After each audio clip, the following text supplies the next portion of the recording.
Mas glória a Jesus, porque Ele faz através de cada um. Eu fico vendo a limpeza da diversidade do povo de Cristo, né? É cada um de um jeitinho, mas no final a beleza está nessa unidade, nessa trama, nessa colcha que o Senhor vai bordando e fazendo o que Ele quer fazer. E é tudo sobre Ele. Por isso que a gente está tão feliz e tão agradecido de estar aqui. Eu vou cansar vocês o mínimo possível. Eu sei que vocês já se deram totalmente. Mas eu queria que você abrisse sua Bíblia comigo em 1 Samuel, capítulo 15. Eu vou usar a versão NVT. Gente, eu acabei de ler novamente a Bíblia e eu usei essa versão. Eu quis ler a Bíblia dessa vez na NVT, a nova versão transformadora. E é uma versão que eu sugiro. Ela consegue ainda ser mais minuciosa e clara do que a NVI. Aos meus olhos, ela ficou ainda mais, sabe, mais clara. Então eu vou pedir licença a vocês, às vezes vocês estão com uma versão diferente da minha, mas fica firme aí que você vai entender tudo. Amém? 1 Samuel capítulo 15, vocês já conhecem essa história, a grande parte de vocês já conhece essa história. Certo dia, Samuel disse a Saul: foi o Senhor que me enviou para ungir o rei de seu povo Israel. Agora ouça essa mensagem do Senhor. Assim diz o Senhor dos Exércitos: eu resolvi acertar as contas com a nação de Amaleque, por ter se colocado contra Israel quando o povo saiu do Egito. Agora vá e destrua completamente a nação amalequita. Homens, mulheres, crianças, recém-nascidos, gado, ovelhas, camelos e jumentos. Então Saul reuniu seu exército em Telaim, e havia 200.000 soldados de Israel e 10.000 homens de Judá. Em seguida, Saul e o exército foram à cidade dos amalequitas e armaram uma emboscada no vale. Saul mandou este aviso aos queneus: afastem-se de onde vivem os amalequitas, para que não morram com eles, pois vocês demonstraram bondade a todos os israelitas quando eles saíram do Egito. Então os queneus saíram do meio dos amalequitas. Saul atacou e derrotou os amalequitas desde Avilá até Sur, a leste do Egito. Capturou Agag, o rei amalequita, e destruiu completamente todo o povo. Saul e seus homens pouparam a vida de Agag. Já me cancelaram, gente? Bem como o melhor das ovelhas, do gado, dos bezerros gordos e dos cordeiros. Destruíram apenas o que não tinha valor ou o que era de qualidade inferior. Então o Senhor disse a Samuel: arrependo-me de ter colocado Saul como rei, pois ele se afastou de mim e se recusou a obedecer às minhas ordens. Samuel ficou tão frustrado ao ouvir essas palavras que clamou ao Senhor a noite toda. Na manhã seguinte, bem cedo, Samuel foi procurar Saul. Alguém lhe disse: Saul foi para a região do Carmelo, onde levantou um monumento para si próprio. Depois seguiu para Gilgal. Quando Samuel finalmente o encontrou, Saul cumprimentou com alegria. Que o Senhor o abençoe, disse Saul. Cumpri a ordem do Senhor.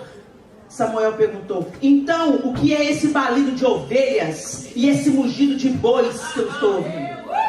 Saul respondeu: é verdade que os soldados pouparam o melhor das ovelhas e dos bois que pertenciam aos amalequitas, mas eles vão sacrificá-los ao Senhor seu Deus. Quanto ao resto, destruímos tudo. Então Samuel disse a Saul: basta, ouça o que o Senhor me disse a noite passada. O que foi? Perguntou Saul. Samuel respondeu: embora a seus próprios olhos você se considerasse insignificante, não se tornou líder das tribos de Israel? Sim, o Senhor o ungiu rei sobre o povo. Então o Senhor o enviou numa missão e disse: vá e destrua completamente aqueles pecadores, os amalequitas. Lute contra eles até exterminá-los. Por que você não obedeceu ao Senhor? Por que tomou apressadamente os despojos e fez o que era mal aos olhos do Senhor? Mas eu obedeci ao Senhor, insistiu Saul. Cumpri a missão de que ele me encarregou, eu trouxe o rei Agag, mas destruí todos os outros amalequitas. Então meus soldados trouxeram o melhor das ovelhas e dos bois, bem como o melhor dos despojos, a fim de sacrificá-los ao Senhor, seu Deus, em Gilgal.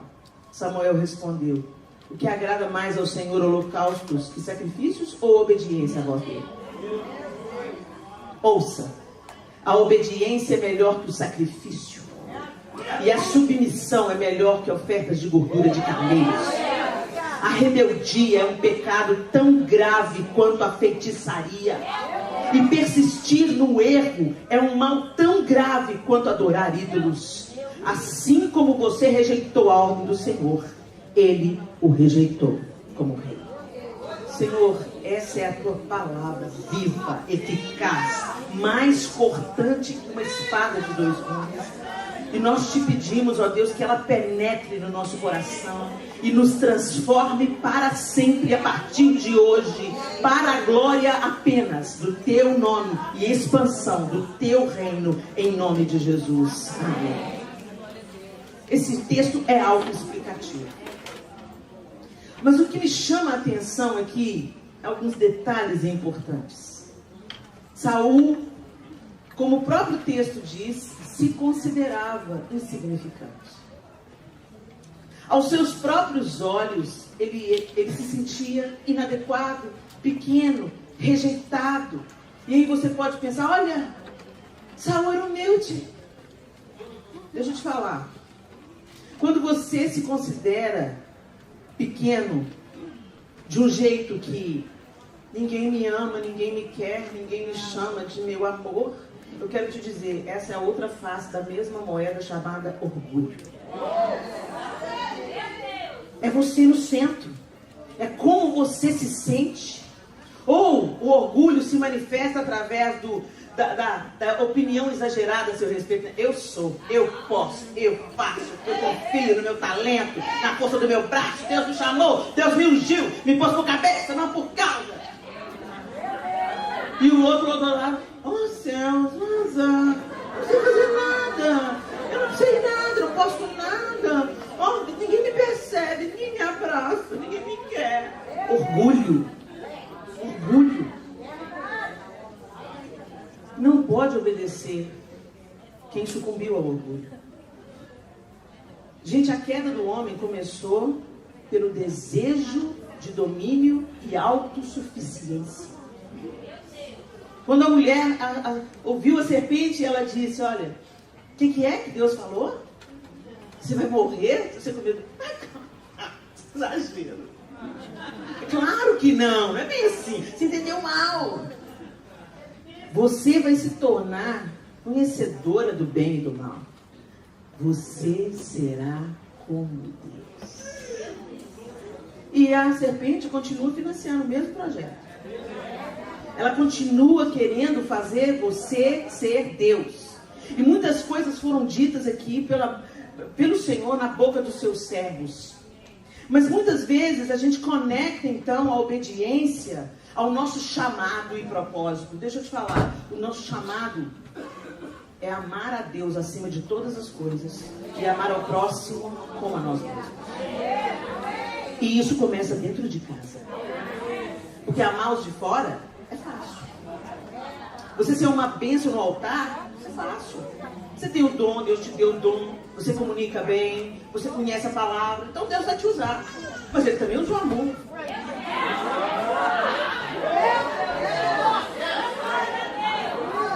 Não significa porque Deus está te usando que você está sendo aprovado. A gente está muito focado em Deus nos usar. Ai, Deus, me usa, Deus, me usa. Eu quero mais do que ser usado. Eu quero ser aprovado. Sabe por quê, gente? Eu vinha comentando, essa palavra está queimando no meu coração, eu vinha comentando com as irmãs que me trouxeram amorosamente. Naquele grande dia, Jesus falou assim, nem todo que me diz Senhor, Senhor, entrará no reino de meu Pai. Porque naquele grande dia, muitos dirão, Senhor, em teu nome profetizamos, em teu nome curamos enfermos e expelimos demônios. Isso é ministério grande.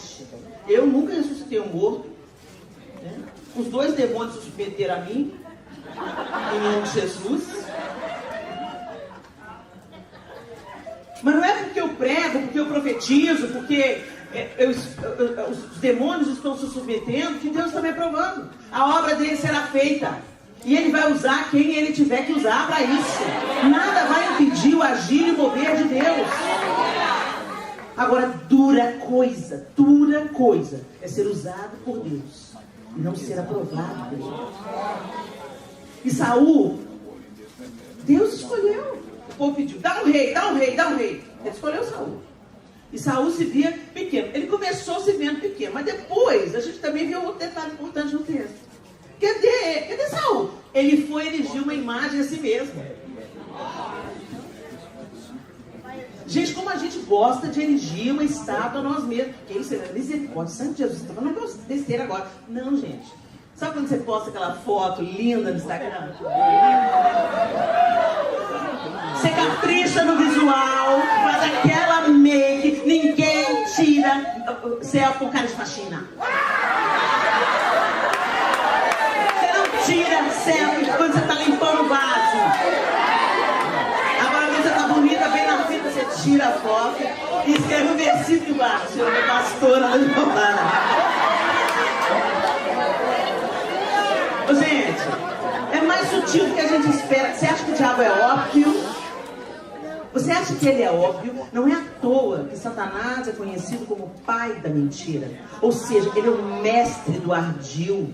Ele sabe o que te apetece, onde que pega na sua vida. Então ele vai para a mesa para te seduzir. Olha bem, Saul se achava nada. Eu sou nada, eu sou ninguém. De repente, agora, por que ele se achava nada, gente? A Bíblia diz que Saul era formoso e se destacava de todo Israel dos ombros para cima. Então, porte de rei. Ele tem altura de rei. E naquela época a galera levava muito em conta esse negócio de altura. O exército de Israel tremeu diante de Golias. Por quê? Porque ele era grande. Mas Davi enxergou, eu conheço alguém que é maior. E é tão lindo que Davi, um contraponto exato de Saul, ele fala, você vem contra mim com espada, com escudo, com lança, mas eu vou contra você com a minha pedra e a minha funda que eu conheço bem? Eu vou contra você em nome do Senhor dos Exércitos, o Deus de Israel a quem você tem adorado. Saul começou se sentindo nada e terminou erigindo uma estátua a si mesmo. Quando você continua lendo o texto, esse texto é tão triste, gente. No 24 ele diz assim, então Saul confessou, depois dessas lapadas de Samuel, pá, pá, pá, pá. Sim, pequei. Desobedeci às suas instruções. Começou bem. Porque quantas vezes Davi pecou? Quando Davi caiu a ficha lá no Betseba, ele estava sendo confrontado com Natã, ele fala, pequei e fiz o que é mal. E o Senhor já falou assim, olha, se alguém se arrepender, eu volto atrás. Se o ímpio, se o impuro se arrepender, eu vou dar mais uma oportunidade. E aí, desobedeci às suas instruções e à ordem do Senhor, pois tive medo do povo e fiz o que eles exigiram. Agora imploro que me perdoe meu pecado e volte comigo para que eu possa adorar o Senhor. Samuel, porém, respondeu, não voltarei com você, uma vez que você rejeitou a ordem do Senhor. Ele o rejeitou como rei de Israel. Ele repetiu a sentença. Quando Samuel se virou para ir embora, Saul tentou detê-lo, segurando a barra do seu manto, que se rasgou. Então Samuel lhe disse, hoje o Senhor rasgou de você o reino de Israel e o entregou a outro, alguém melhor que você. E aquele que é a glória de Israel não mente nem se arrepende, pois não é ser humano para se arrepender. Saul implorou novamente, sei que pequei. Presta atenção nisso, gente. Mas, por favor, pelo menos honre-me diante das autoridades de meu povo e diante de Israel ao voltar comigo. Não era arrependimento, coisa assim. Ele estava preocupado com a reputação dele. Ele estava preocupado com o que os outros iriam pensar sobre ele. Se fosse um arrependimento genuíno, ele ia falar, não importa o que vão pensar. Eu quero fazer a vontade de Deus. Senhor, me perdoa, eu estava louco. Por que eu ouvi os meus soldados? Por que eu não obedeci 100%? 99% de obediência é desobediência. E a gente não consegue obedecer, gente, se não for o Espírito Santo nos capacitando dia após dia. E quando Ele nos convence que nós estamos em desobediência, nos arrependemos e mudarmos de direção. Arrependimento não é choro. Arrependimento é mudança de direção. Mudança de atitude, mudança de comportamento, mudança de vida. Tem gente que fica se arrependendo. Chora, vem no altar, derrama, entrega, daqui a pouco sai e está fazendo exatamente a mesma coisa. Isso não é arrependimento. Arrependimento muda a nossa cabeça. Com isso no coração, com essa história triste de Saul, que mostra claramente que o que Deus quer de nós não é sacrifício, não é religiosidade, não é faça isso, não faça aquilo outro, é obediência. Eu queria que vocês também lessem comigo um outro texto, que está em Romanos capítulo 6.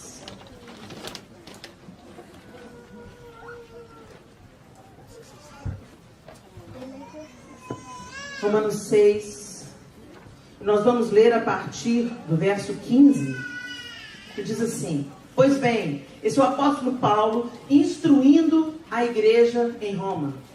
Pois bem, uma vez que a graça nos libertou da lei, quer dizer que podemos continuar pecando? Claro que não. Vocês não sabem que se tornam escravos daquilo a que escolhem obedecer? Podem ser escravos do pecado que conduz à morte, ou podem escolher obedecer a Deus que conduz à vida de justiça. Graças a Deus, porque antes vocês eram escravos do pecado, mas agora obedecem de todo o coração a este ensino que lhes transmitimos. Estão livres da escravidão do pecado e se tornaram escravos da justiça. Eu uso o exemplo da escravidão para ajudá-los a entender isso tudo, pois sua natureza humana é fraca. No passado, vocês se deixaram escravizar pela impureza e pela maldade, o que os fez afundar ainda mais no pecado. Agora, devem se entregar como escravos à vida de justiça, para que se tornem santos. Às vezes a gente pensa em obediência a Deus nas coisas extraordinárias. Saul foi lá. Venceu o exército. Venceu. Tacou fogo nos amalequitas. Tacou. Mas algumas coisas ele achava que eram mais importantes. E ele deu valor a outras coisas. E aquelas coisas que ele deu valor, ele não sacrificou. O que você não está sacrificando na sua vida para obedecer? Não, ele não sabe? Porque assim, a gente tem que saber. Você está sendo muito radical. O que tem? Não tem nada a ver. A gente foi salvo pela graça. Entendeu? Não vem colocar leite, não vem costurar o véu que Jesus rasgou, não. Mas aqui, gente, é Novo Testamento, tá? Essa aqui é a palavra de Paulo para a igreja em Roma e para a igreja no século XXI, para a igreja aqui em Denver. Eu acho tão interessante essa tradução, por isso que eu fiz questão de usar o verso 16. Vocês não sabem que se tornam escravos daquilo a que escolhem obedecer? Aquilo que você alimenta te domina. E aí eu quero só que você não me responda, que você pense. Quantas vezes você já leu a Bíblia inteira, de Gênesis a Apocalipse? Você tem 15 anos de crente? 10 anos de crente? Tem gente aqui.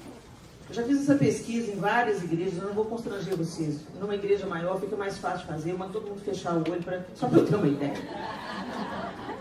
Eu pergunto, quantas pessoas aqui já leram a Bíblia toda? Os gatos pingados levantam a mão. Quantas pessoas aqui já leram a Bíblia toda mais de uma vez? 2, 3. Isso é um absurdo. Sabe por quê, gente? Porque a oração, eu falo com Deus. Na leitura da palavra, Ele fala comigo. Aleluia! A gente fala que crê em Jesus, mas a gente não se abastece em Jesus. A gente não come a palavra. Mas eu não tenho tempo, eu não trabalho muito. Mas você arruma tempo para as redes sociais. Você arruma tempo para conversa fiada no telefone. Você arruma tempo para ir no mall, fazer compra daquilo que você não precisa. Você arruma tempo para aquilo que é prioridade para você. Então eu quero te dizer, conhecer a Deus é fundamental nos dias que a gente está vivendo. E você não conhece a Deus só vindo à igreja. A igreja é a coroação da vida que você tem na intimidade. Você se alimenta na sua casa, você cresce espiritualmente na sua casa, você adora, você tem um trono de adoração a Deus na sua casa, você tem uma vida de oração na sua casa, e quando isso se reúne na comunidade, é uma explosão de poder. O mover da igreja na nossa sociedade ainda é muito tímido. Por quê? Porque o povo está vivendo um relacionamento com Deus só domingo. Como é que eu vou me relacionar com meu marido só domingo? Não aguenta não. Eu não converso com ele como é que tem casamento. Eu não conheço o que ele pensa, o que ele sente, como ele age, qual é a decisão que ele toma, como é que tem relacionamento.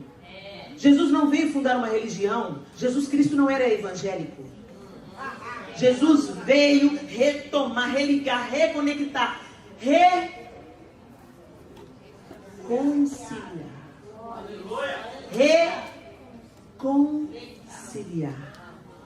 Fazer reconciliação. Reconciliar é relacionamento. Relacionamentos quebrados precisam de reconciliação. E Jesus veio reconciliar. Te deu a chave de casa, você não tinha condição de voltar, você estava imundo, igual lá a parábola do filho pródigo. Mas eu vim aqui, eu te dei a chave, eu te dei o anel, pus a coisa do seu pé, eu lavei suas vestes, o seu pecado, a sua imundície. Agora pode entrar e festejar. Só que a gente não entra nem festeja. A gente fica na porta, igual o filho mais velho, falando com o empregado. O que está acontecendo lá em casa? Como que o filho mais velho, isso mostra a falta de intimidade. Ele não entrou na casa dele para saber o que estava acontecendo. Ele perguntou para o empregado. E você está se relacionando com Deus, querendo saber o que o empregado dela está falando. A minha palavra no YouTube pode te abençoar, mas nada vai te abençoar mais do que Deus te falando no seu quarto, com o seu joelho dobrado, com a sua Bíblia aberta. Ele vai falar coisas pessoais com você. Eu sou apenas uma serva, eu trago a bandeja e ele vai te dar de comer. Mas não tem nada melhor do que pão fresco. Mas a gente quer que o outro seja crente. A pastora Diva é tão abençoada. Deixa ela ser crente por mim. Deixa ela fazer, sabe, umas 300. Eu vou lá, vou ser abençoado um dia. E saio fora e vou viver minha vida. Querida, deixa eu te falar, você está sendo enganada por Satanás. A vida que nós tínhamos, nós não temos mais. Agora a nossa vida é para a glória de Deus. Então você sai para transbordar. Você está recebendo aqui é para transbordar. E obedecer a Deus é amá-lo acima de todas as coisas. Acima de YouTube, acima de Instagram, acima da foto preferida, acima da viagem de férias, acima do seu schedule de casas para limpar, acima do dinheiro, acima do seu tempo, acima de todo o seu coração, de toda a sua força, de toda a sua alma, de todo o seu entendimento. E amar o seu próximo como a ti mesmo. O que é amar o seu próximo como a ti mesmo? Tratar ele com a dignidade que você gosta de ser tratado. E não ficar futricando pelos cantos. Você viu a roupa de fulano? Nossa, você viu? Você viu aquela palavra? Nossa, ela precisava. Nossa, você viu aquela? E quem não veio? Ah lá, fulano não veio. Tá perdendo. Depois nós vamos falar com ela assim. Não foram 300, perdendo. Que obediência é essa? A palavra de Deus diz que a gente deve falar uns com os outros, com salmos, hinos e cânticos espirituais, para nós sermos cheios do Espírito. Ele está falando que a paz de Cristo deve ser o árbitro do nosso coração, mas nós estamos sendo carcomidos pela inveja, pela comparação, pela competição. Isso é desobediência, gente. E às vezes você obedece no cumprimento da saia. Você vem com a saia santa, mas a língua é grande, igual a saia. Isso é meio obediência, gente. Deixa Deus mudar dentro, pro fora ser a consequência. Deixa Deus entrar naquela, sabe, a sua murmuração. Vem para a pastora Diva, para o pastor e fala: o que eu posso fazer para servir, pastor? A Maria chega em casa, o marido falou: bem, frita um ovo para mim. Vai fritar o quê? Passei o dia inteiro trabalhando nas 300, tô cansada. Não sou sua empregada, não.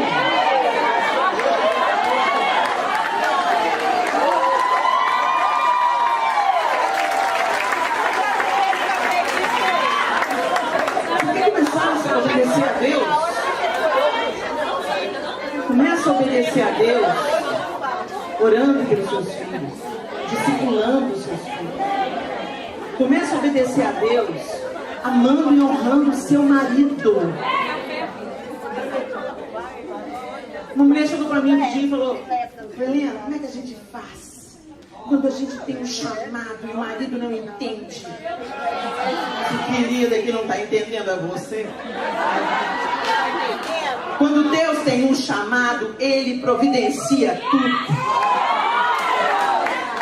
Se o seu coração do seu marido ainda não está inclinado ao chamado, é porque você tem que cumprir esse chamado primeiro dentro da sua casa. Comece com Ele. Comece sendo uma bênção na vida dele. Comece orando e profetizando para ele. Comece compartilhando a palavra que está queimando no seu coração com ele. Por que a gente quer ser tão bonitinho de fora e para dentro a gente é mocreio? Você é o tipo de pessoa que coloca a louça bonita para visita e dá os descartáveis para os de casa? Olha, deixa eu falar uma coisa para vocês.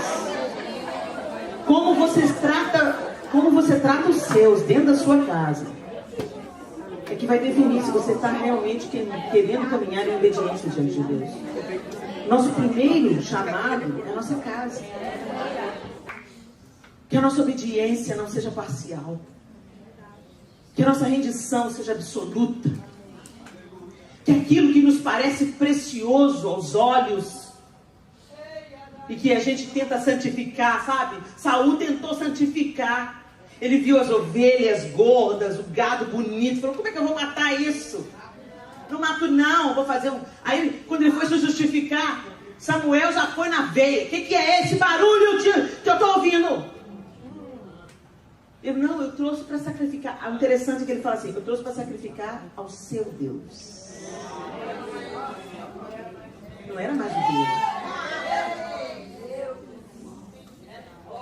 Quantas vezes a gente fala: não, eu vou trabalhar mais, eu vou pegar um schedule maior, porque o meu dízimo vai ser maior. Deixa de ser hipócrita. 7-1, você está pensando na sua bolsa também, concordo. Agora é Louis Vuitton, né? Subiu, está pensando em Cancún. Mas a gente tenta santificar. A gente coloca uma imagem de santidade. Não, eu vou servir na igreja, na casa do Senhor, enquanto a sua casa está sendo negligenciada. Gente, o que eu aprendi com a minha história, com a minha vivência, é que você pode investir tudo, mas quem convence o homem da justiça, do pecado e do juízo é o Espírito de Deus. Mas que ele não rejeita os joelhos e as lágrimas de uma mãe em constante intercessão. Comprometa-se a gerar os seus filhos que foram gerados no útero, nos joelhos. Ore pela sua casa, ore pelos seus filhos. Para de querer fazer o papel do Espírito Santo e para de confiar que você é a última Coca-Cola do deserto. Eu fiz tudo. O problema foi esse: você fez tudo, não deixou Deus fazer.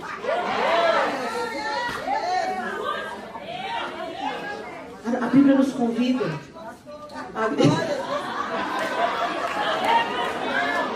não desconcentra, não. Você quebra minhas pernas desse jeito. Presta atenção, gente. Presta atenção. A gente precisa de aprender a obedecer nas coisas simples. O Senhor fala pra gente: não maldizer o irmão. O Espírito nos ajuda. A Bíblia diz pra gente não murmurar Mas em tudo, sermos agradecidos. O Espírito Santo nos ajuda. A Bíblia fala para a gente não cobiçar o que é do outro, para a gente não invejar das dádivas, das bênçãos, do dom, do talento que o outro tem, do dinheiro, do carro que o outro tem, mas dar graças por aquilo que você tem. É coisa pequena que a gente tropeça, gente. Você está se livrando do adultério, você está se livrando do escândalo financeiro, você não rouba ninguém, mas você é invejosa. Esse pecado ninguém sabe, mas o inferno e o céu assistem.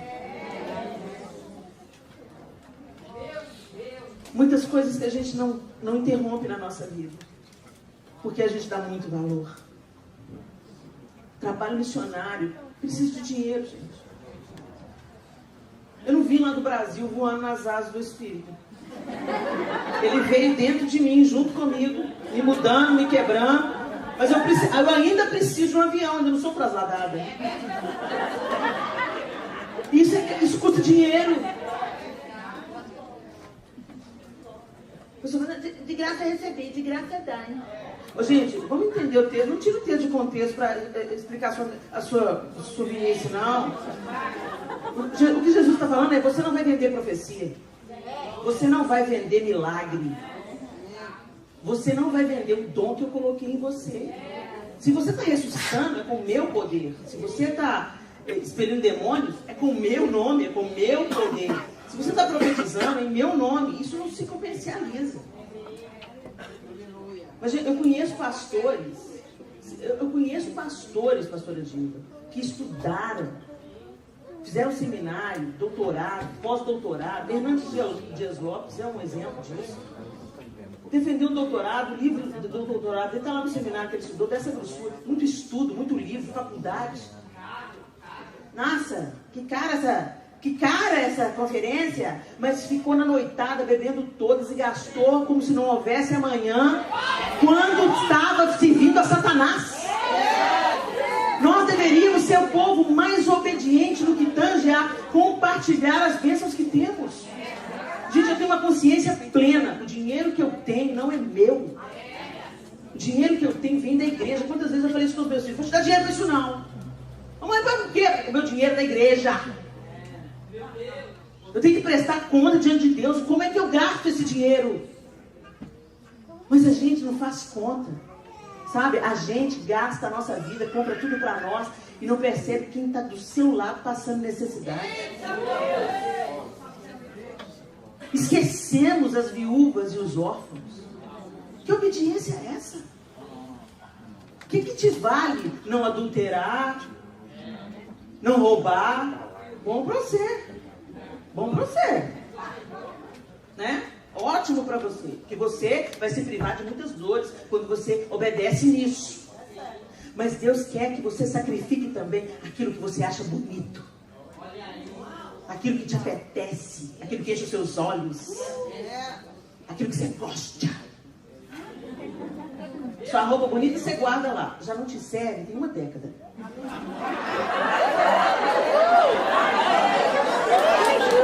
Tem uma década.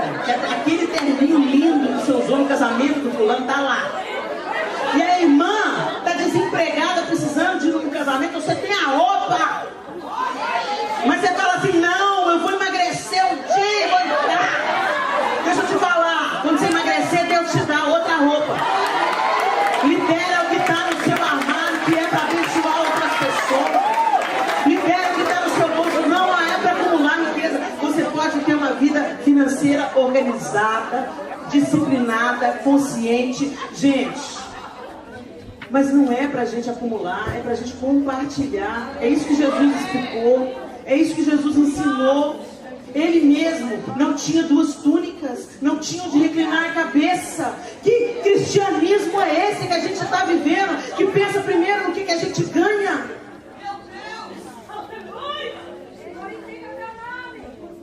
Ô Senhor, nós não queremos ser como Saul. Saul foi rasgado. Quando ele se agarra a Samuel, desesperado para ter ainda reputação, aparência de crente, de aprovado por Deus. Ele estava sendo rasgado, separado do seu propósito. Obedecer a Deus é melhor do que sacrificar. Nesse caso, quando se fala de sacrifício, ele estava dizendo do ritual religioso de purificação. É mais importante você obedecer a Deus do que você trazer novilhos para pôr no altar. É mais precioso você obedecer a Deus do que usar a saia abaixo do joelho. É mais precioso diante de Deus. Agora, não estou querendo apoiar você em nenhuma decisão louca. Quando você está querendo obedecer a Deus genuinamente, você vai obedecer em tudo. Inclusive no tamanho da saia. Né? Porque o Senhor fala assim, que o nosso corpo seja instrumento de justiça, e não de prostituição. Então, em nome de Jesus, meus queridos, essa história triste de Saul, que eu queria deixar latejando no seu peito e na sua memória. Porque é tão linda a palavra de Deus, porque ela não esconde os nossos fracassos. O Senhor não passa a mão, não põe um paninho quente, sabe? Não foi bem assim. Davi foi segundo o meu coração, todo bonitinho, não. Quando precisou de Deus dar a lenhada de Davi, ele deu.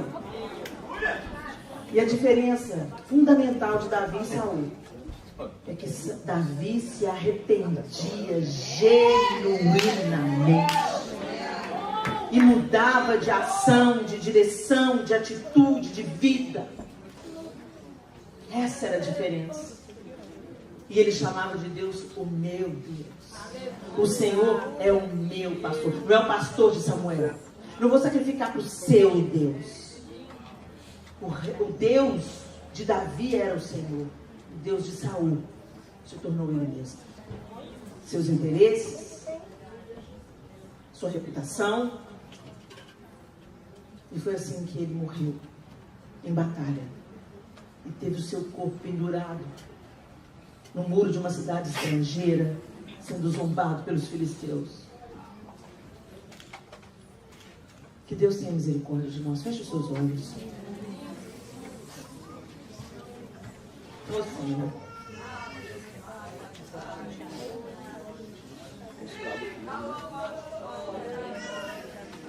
nós queremos rasgar o nosso coração diante do Senhor e confessar que em tantas áreas ainda é tão difícil obedecer, porque muitas vezes nós somos levados por aquilo que nós gostamos, por aquilo que valorizamos, apreciamos, aquilo que nos causa prazer, alegria, nos dá bom nome. O Senhor, não nos rasgue do teu propósito, Senhor. Nos perdoa, Senhor, porque nós não somos melhores do que Saul, mas nós não queremos continuar nesse estado, Senhor. Nós queremos ser homens e mulheres segundo o coração do Senhor. Espírito de Deus, o Senhor que vivificou Jesus entre os mortos, ajuda-nos a obedecer como Jesus obedeceu até a morte de cruz. Ele nos provou que é possível, Senhor, porque estando na figura humana, não julgou que o ser igual a Deus é algo que ele deveria pegar-se, mas antes a si mesmo se esvaziou, assumindo a forma de servo. E como ser humano, morreu a morte mais dura que tinha para viver, morte de cruz. E foi por isso que o Senhor o exaltou soberanamente, lhe deu um nome que é sobre todo nome. Que a gente não tema obedecer. Que a gente te obedeça nas coisas simples, Senhor. Guarda a nossa boca do mal, guarda a nossa mente do mal. Guarda-nos das maledicências, dos comentários sobre a vida alheia. A gente não está dando conta do nosso pecado, Senhor. Como é que a gente vai falar do pecado alheio, Senhor? Nos perdoa, Senhor. Nos muda, Senhor. pelo poder do teu Espírito, sonda o nosso coração, toma a nossa mão e nos conduz pelo caminho do arrependimento, um novo, vivo e caminho. Levanta um exército nesse lugar. Restaura, Senhor, as 300. E levanta mesmo um exército de mulheres dispostas a te servir na simplicidade, te obedecer nas pequenas coisas. Não deixe mais a serpente nos enganar, nos seduzir. Não deixe a religiosidade nos cegar. Nós queremos obedecer antes de sacrificar. Em nome de Jesus. Amém. E amém.